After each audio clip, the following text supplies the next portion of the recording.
প্রিয় শিক্ষার্থীরা, তোমাদের ষান্মাসিক সামষ্টিক মূল্যায়নের সময়সূচিতে সামান্য পরিবর্তন আনা হয়েছে।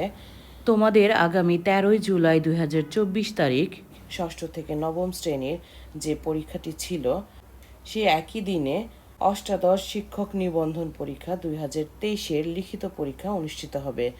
আর সেই দিন বিভিন্ন শিক্ষা প্রতিষ্ঠানের শিক্ষকগণ এই পরীক্ষা সংক্রান্ত কাজে নিয়োজিত থাকবেন। তাই উক্ত দিনে ষান্মাসিক সামষ্টিক মূল্যায়ন কার্যক্রমের সময়সূচিতে পরিবর্তন আনা হয়েছে। তো আগামী 13ই জুলাই তারিখ অনুষ্ঠিতব্য ষষ্ঠ শ্রেণীর বিজ্ঞান, সপ্তম শ্রেণীর ইংরেজি, অষ্টম শ্রেণীর শিল্প ও সংস্কৃতি এবং নবম শ্রেণীর স্বাস্থ্য সুরক্ষা বিষয়সমূহের ষান্মাসিক সামষ্টিক মূল্যায়নের কার্যক্রমসমূহ আগামী 3 অগস্ট শনিবার গ্রহণের জন্য সিদ্ধান্ত গৃহীত হয়েছে। তোমাদেরকে রুটিনেও আমি দেখাচ্ছি। এই হচ্ছে তোমাদের রুটিন।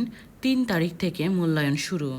13 তারিখ যে পরীক্ষা ছিল ষষ্ঠ শ্রেণীর বিজ্ঞান, সপ্তম শ্রেণীর ইংরেজি, অষ্টম শ্রেণীর শিল্প ও সংস্কৃতি এবং নবম শ্রেণীর স্বাস্থ্য ও সুরক্ষা, এই পরীক্ষা পিছিয়ে 3 তারিখ অর্থাৎ 3 অগস্ট 2024 অনুষ্ঠিত হবে।